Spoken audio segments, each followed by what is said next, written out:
Yes, it's time to move on to the next topic that we have on today's agenda. The report is that the Seattle Seahawks would sign Baker Mayfield if the Browns opt to cut him. Would that be a smart move for the Hawks?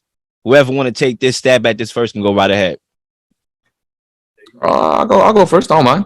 I think that'll be a great move for the Hawks. I think they'll get a quarterback that they need because Drew Lock is not the quarterback that they need. That's just plain and simple. I think Baker Mayfield is a quarterback that could work well with that Seahawks offense. We're talking about a team that has Tyler Lockett, you got DK Metcalf, you got Noah Vaughn, the tight end, you have Carson at the running back. I believe you have. I'm missing the other. I keep forgetting the last running back's name on that team. They have two running backs, Chris Carson and Rashard Penny. Rashard Penny. I keep forgetting. I don't know. I always think Brad Penny, the pitcher, but I forget about. I don't know why I keep saying Brad Penny. I don't know why. Rashard Penny, running back. The only thing you're missing is a good offensive line that he had on Cleveland the last couple seasons. But you talk about a very high explosive offense that has a lot of weapons. I think Baker Mayfield would be a good place to put him over there in a Pete Carroll system. So I think Baker Mayfield could benefit with a new system in a new arena. Seattle is loud. They cheer for their fans. I think Baker Mayfield having that kind of love and support from all those fans when he's playing well in Seattle will be something he could really utilize right now. So I like Baker Mayfield in Seattle. Yeah, I'm going to go ahead and flat out disagree right off the gate. They should not bring in Baker Mayfield. No. They don't want to do that. I want to start off by saying this. Going off track just a little bit here, staying on Baker Mayfield here. I just find it really despicable that a lot of people just all of a sudden feeling sorry for Baker Mayfield because Deshaun Watson came around. Like, it had it coming, bro. Like, Baker Mayfield had it coming this whole entire time. And yes, he's hated, but Deshaun Watson get over there and he's the most loved. Stop it, please. I mean, come on, the guy's immature. All right, before Deshaun Watson, thanks for the thumbs up, Dino. I see you.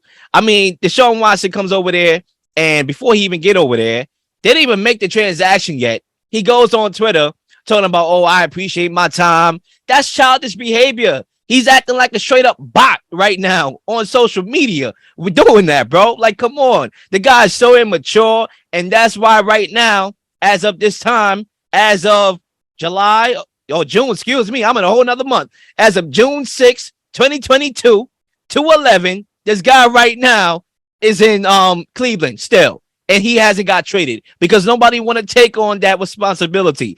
There's something called having a personality that you're trying to bring into the locker room. That's a real thing, because if you're not guaranteed to be a starter, then teams won't bring certain personalities in their locker room. Like, you would have to be a starter for sure, and you have to be a good quarterback. Then they take the flyer on you.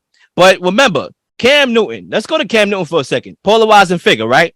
Different reasoning from Baker Mayfield, but still a polarizing figure in your locker room, right? Bill Belichick, he was on the Patriots. He didn't even win the job, right? He lost to Mac Jones. Bill Belichick cut him. I don't even want you being a backup on my team because I don't want the distractions. He could have been a backup to Mac Jones. Nah, you too polarizing to be a backup. Get out of here. Go. Bomb. Right? We seen it with him. Obviously, Colin Kaepernick, polarizing guy. For whatever reason, his team don't want that. They like, listen, bro. Like, I get it. Black power and all that, but bro, you're bringing a whole lot of media over here that I don't want, so I'm not going to take a fly on you either. Okay, well, what makes you think I want to bring in a guy in Baker Mayfield who's immature, who doesn't get along with his teammates, called out his teammates, and he's not even guaranteed to win the job? I would have to assess my quarterbacks right now. Right now it's OTAs. I got to assess how my guy Drew Lock looks. And Geno Smith, shout out to Geno, right? He ain't punching him out. I'm pretty sure Baker Mayfield go over there, he might punch him in the mouth. I mean, listen, you don't want that guy in your locker room, bro. That's what I'm trying to tell you right now, Zay. You don't want that guy in your locker room. But look, I would say this. If you look at Drew Lock right now, and he hasn't shown you any brilliance or any, like, how can I say, any glimmer of success, then possibly you'll make that move. But he would have to be awful. In OTAs, mind you, for you to make that call. And in that instance, then maybe you do make that call. But right now, if Drew Lock is any good, we all know he has a strong arm. We all know he can make all the throws he want to make. And actually, he's a good play-action quarterback, too.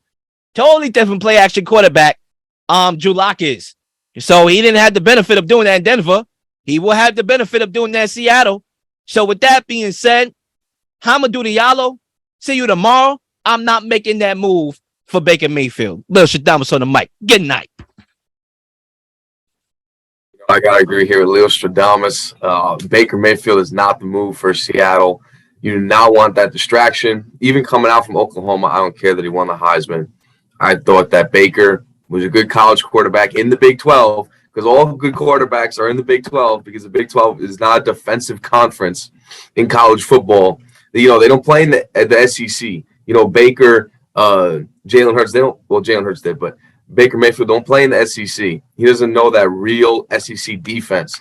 He played in the Big 12, and that's why he looked better than he actually did. Don't forget Jalen Hurts. I'm glad you brought up Jalen Hurts because I'm about to give you a nice grand assist for your dunk, bro. Jalen Hurts, first year SEC, looked like a pedestrian quarterback, goes over to the Big 12, transfer to Oklahoma, Heisman candidate. In the Heisman conversation. Yes, exactly. And that's what I've been telling you. If you play in the SEC and you dominate in the SEC, you're probably going to be a good quarterback in the NFL because you play in the toughest league, college football, by far. And Baker Mayfield didn't have that battle tested in college football. You know, he played against Georgia in the Rose Bowl, and then what happened? He got his butt kicked by Georgia in the Rose Bowl. I mean, it was a good game. It went back and forth, high scoring, but, you know, I thought Georgia was going to win that. But anyways, him transitioning to the NFL, I never thought he was going to be anything like too special. I thought him getting picked number one. Who did he get picked number one over that year? I think it was Josh Allen and Patrick Mahomes. Josh Allen. I think Patrick Mahomes was a year before him. It was Josh Allen. It was Josh Allen. It was Daniel Jones. Yeah, all them guys over there. Yep. And Josh Allen, you look at Josh Allen's tape coming out of college, and you see his natural throwing ability and his athleticism and his throw power. You see that, like, you can't teach that. That's all natural. You can teach, all right, this is how you be more accurate. This is how you run this offense. This is what we want to do with you. You can teach that, but you can't teach that natural ability. And when you look at Baker, like, what is Baker's really go-to ability that he has? Is he a game manager? Can he throw far? Is he accurate? I see none of the above. I always thought Baker was overrated, and I don't really feel sorry for this whole, Baker's the bench. He's a backup quarterback now to Deshaun Watson. Well, guess what? Deshaun Watson's better than you, okay? He may have civil problems right now, but he's a better quarterback than you are, right? He won a national championship against Alabama. Deshaun Watson's been a great NFL quarterback. Now he's got all these problems, but he's still better. If we're talking on the field, he's way better than you are. So if I'm Cleveland and the criminal charges get dropped, yeah, you still got the civil stuff going on. But if I'm Cleveland, I'm like, this is an upgrade for us. We just got Amari Cooper in the offseason. So now we want a good quarterback that can throw him the ball. Why not go out and get Deshaun Watson since the Texans since he don't want to play in Houston and the Texans don't want to keep him. So why not go and get him? And you look at that's a significant upgrade over Baker Mayfield in a tough AFC that features loads of quarterbacks now, nothing that we've probably ever seen before. And, I just don't feel sorry for Baker. And I think it's the wrong move for Seattle to go out and get him because Baker's just not that guy. He's not. He's got more commercials than he does wins, for crying out loud, as a quarterback. I always see him on these progressive commercials, but he's not on the field winning.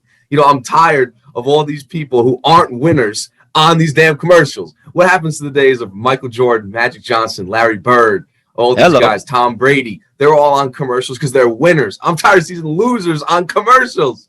Go out and win before we put you on a daggum commercial. So I think it's the wrong move for Seattle, all in all. And, yeah, Baker's just not that guy. Excellent take, brother.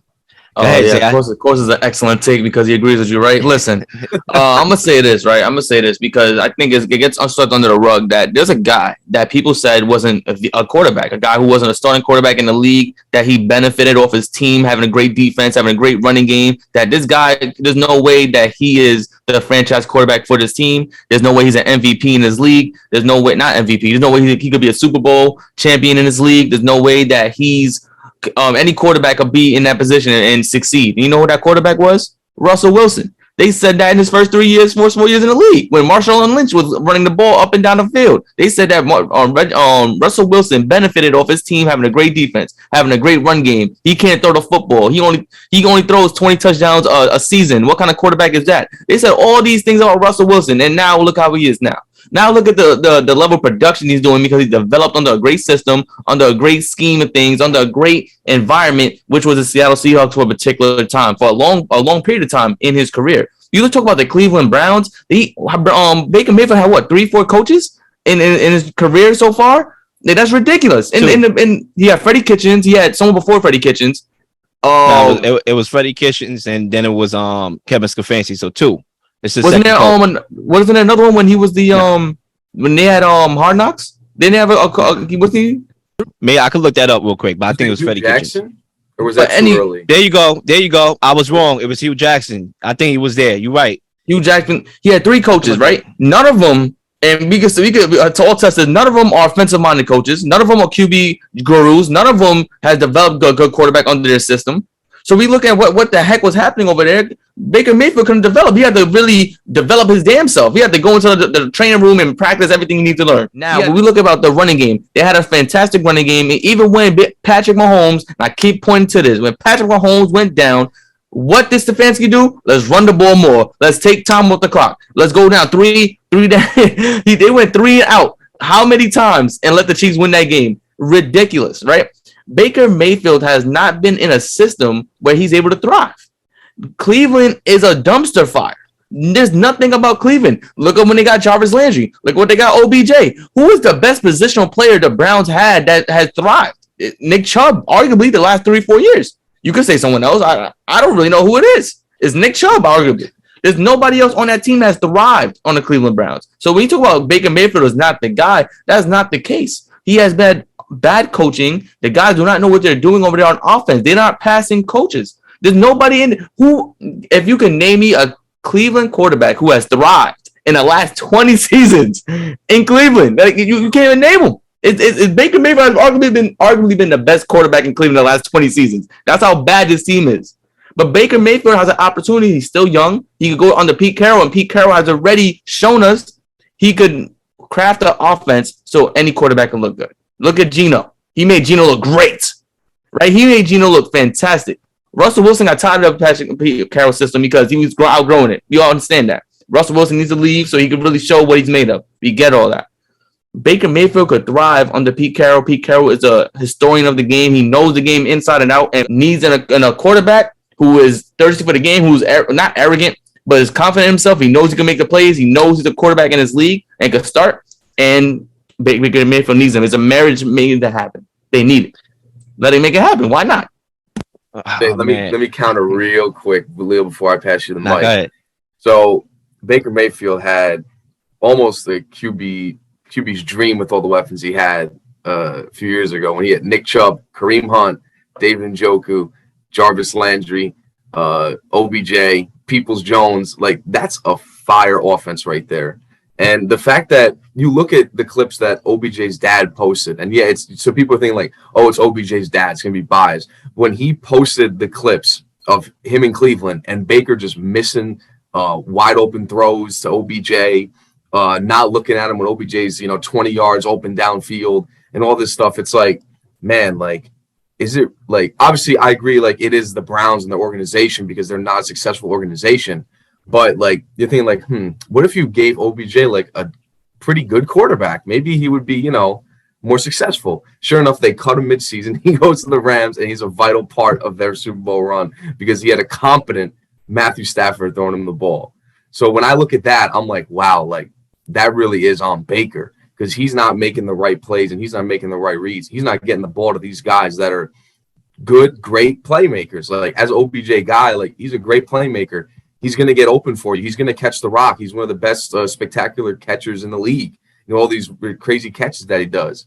And it's like, you look at that and it's like, that's on Baker right there. That's less so on the Browns because the Browns put a lot of weapons around him. At the end of the day, he, as the quarterback, as a leader of the offense, he has to be able to make those plays at the end of the day, and he doesn't. Yeah, I think when you look at the whole Baker Mayfield dynamic in Cleveland, let's look at it like this. Odell Beckham Jr. went out of Cleveland, okay, and his dad posted that video. He gets let go. Now, also, Baker Mayfield is no longer going to be the quarterback. Now he wants to come back and is opening the door to come back, and the Browns are opening the door for him to come back. So that tells you all you need to know. We got rid of the middleman and Baker Mayfield. Now guys want to come back to Cleveland. Nobody wanted to go to Cleveland when Baker Mayfield was a quarterback. Now that Deshaun Watson is there, even with 24 now accusers, they still want to go over there.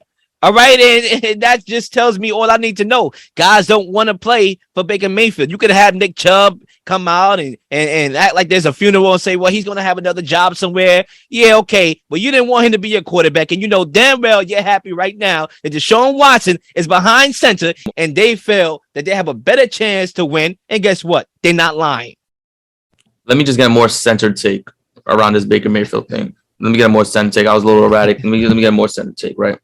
When we talk about Odell Beckham Jr., you know, he had issues in the Giants organization who we didn't realize was dysfunctional until after he left. And then we started to really see the microcosm of what was going on in that New York front office, right? It was crazy. It was bad. You know, when OBJ was there, we were saying, okay, Odell, you kind of bugging out. You know, this is a historically known franchise to be, you know, a front office that's supposed to be known, collective. They make the right moves or the right to make their team win at one point in time. When OBJ left, he's seen how dysfunctional that New York office was. Cool. He goes to Cleveland. We're thinking it's going to be a new regime. We all knew Cleveland was never a great front office, but we saw Jarvis Landry over there. We saw Odell over there. Oh, they got making some moves. And then a little bit later down the line, they get Kareem Hunt along with Nick Chubb, Baker Mayfield, Peoples. You saying microcosm, okay, this team could do something because the roster is so talented. Similar to what the Minnesota Vikings have, talent does not always win. You know why? Because the coaching scheme does not get the right guys to win the game. It can't be all blamed on Baker Mayfield because there was instances when Baker Mayfield was playing a part of this regime, was making sure it was the right plays and the right system. They went to the playoffs. They won a playoff game. When it was all came down to it, when they needed to be aggressive and take over the game, the coaching decided to be conservative and not do what needed to be done. So now the next season happens. Injuries happen. Baker Mayfield playing hurt. Jarvis Landry and Odell Beckham are not the guys they once were when we saw them in their prime or their peak. They're not them. Odell Beckham Jr. being like Dino said, Odell Beckham Jr. having a great time over there in the Rams was because Cooper Kupp was so unstoppable. You had to let everyone else go. Odell Beckham, if he was the number one guy in the Rams, they would not have gone that far. Because you have to put so much attention on Cooper Kupp, of course Odell Beckham could light up the fourth depth chart cornerback on an opposing team. Of course it'll light him up. Odell Beckham's not a bum, but he's not a number one. He's not a number two, probably. He had to go against one of the worst cornerbacks so he could light them up. That's what Odell Beckham was doing great. When he went down, who was the other receiver that it was Cooper Kupp. There was another receiver that was Van Jefferson. Van Jefferson looked fantastic when he's next to Cooper Kupp. You know why? Cooper Kupp is doing all the heavy work. All the eyes are on Cooper Kupp. Van Jefferson was lining up the third depth quarterbacks. It looks fantastic. I'm saying all this to say Baker Mayfield needs a new home. He deserves another shot to be a starting quarterback.